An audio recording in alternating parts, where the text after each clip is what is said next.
Hello mga kasari kong tunay! Another video, another tip tayo for today's video. At syempre, usapang sari-sari store pa din. Updated na ba ang lahat sa bagong presyuhan ng bigas?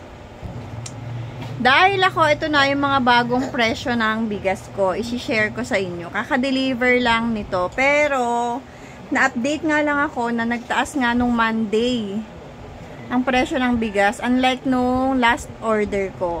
November 16 ako nag-inquire kasi magpapadeliver nga ako. Tapos yun, November 16 lang ako na-update na ang laki ng tinaas ng bigas.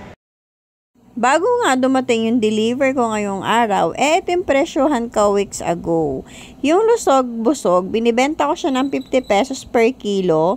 Regular milled yan na sinandoming ang laman. At binibenta ko naman ng 1,225 per 25 kilos. Tapos, itong buko pandan na nasa tabi ni lusog-busog, binibenta ko naman ng 53 per kilo at 1,3 per sack or per 25 kilos.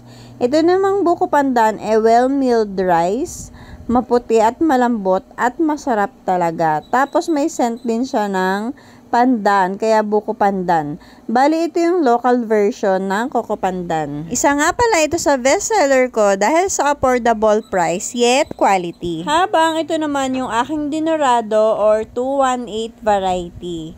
1.4 per sack or per 25 kilos at 57 naman per kilo ang benta ko. At pag sinabing 218 variety, alam na natin na isa ito sa pinaka-quality na variety ng bigas dito sa Pilipinas. Kaya naman pati ang presyo nito, alam natin na quality din.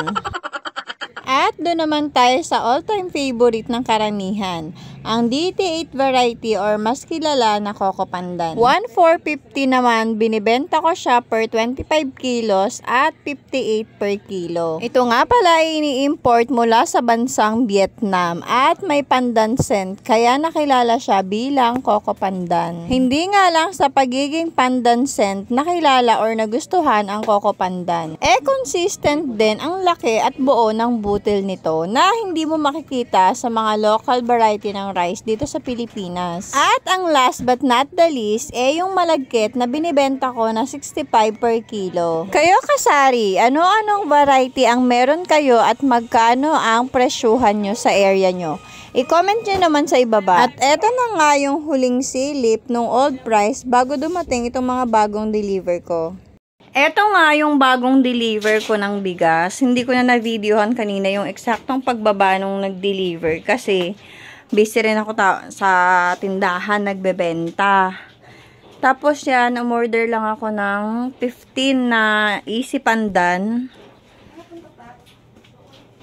Lusog-busog at yan, buko pandan.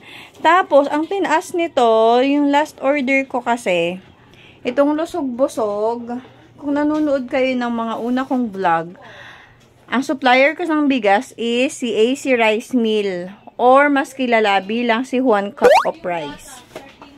Pero yun yung pangalan nila, AC Rice Mill. Actually, nung unang nagbukas ako ng bigasan, hindi sila yung supplier ko. Paiba-iba ako kasi nga nag-inquire ako kung saan ako mas makakamura. Nag-try din kaming umangkat personally sa Bukawi, Bulacan, pero medyo mas nagastusan nga kami dahil sa service, sa toll gate, at saka sa gas. Hanggang sa nakilala ko nga itong si One Cup. At yon 3 years ko na silang supplier.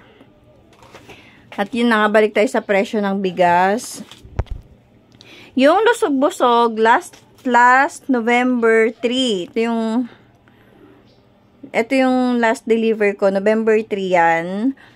Ang presyo ng lusog-busog is 1,210 pa. And then ngayon na nagpa-deliver ako, November 18, 1,270 na siya. Biruin nyo yung tinaas. 60 pesos kada isang sako. Last time, binibenta ko to ng 50 per kilo. At ngayon, 55 na siya kasi 50 pesos yung tinaas. Hindi na siya kaya ng 50. Tapos, itong AC Pandan, hindi ko makunan yung sako ng AC Pandan. Yung AC Pandan nila, ito yung kilalang DT8 or Vietnam rice. Or mas kilala bilang si Coco Pandan. Si Coco Pandan kasi brand name yon. Sa kanila, Easy Pandan. Kasi nga Easy Rice Meal sila. Ang presyo nito pero ang laman niyan, ang variety niyan is Vietnam DT8. Imported siya. Tapos yun, ito, in-order ko ngayon kasi 15 na lusog-busog. Yun yung pang 55 ko. Tapos, 15 lang din na Easy Pandan. Kasi yan naman yung most na mabenta sa akin. Meron pa akong dinurado kasi at saka itong buko. Pero ito, hindi ko na siya i-retail. Pang wholesale ko na siya ng 25 kilos, 25 kilos. Si Easy Pandan naman, or si Coco Pandan, or si DT8 na Vietnam, ang tinaas niya last time is 1,360. Ngayon, 1,400 na. So, tumaas siya ng 40 pesos per sack. Kaya before, ang benta ko niyan is 58 per kilo. Ngayon, 60 na. Yan yung Coco Pandan na. Babanggitin ko na yung Coco Pandan kasi yun yung mas kilala ng karamihan, si Coco Pandan. At eto na yung mga naka-display ko. Lalabas ako. Yan. Lusog-busog. Ito dating, dating price tag ko yan. Pero, hindi na siya silulusog-busog. May 50 pa ako ngayon pero nabili ko kasi ito kay Mary Mart. Kung aware kayo kay Mary Mart, medyo mababa ang presyo ng bigas ni Mary Mart. Kaya kaya ko siyang ibenta ng 50 per kilo. Tapos, eto na yung lusog-busog ko ngayon. 55 na siya. Yan, lusog-busog, 55. Ang variety ni lusog-busog is rumbled na local rice. Pero, mabenta sa akin din yan kasi malambot din, sabi ng mga customers ko, at masarap. Tapos, ito na yung DT8 ko, or Vietnam rice. Yan, Easy Pandan, 60 per kilo.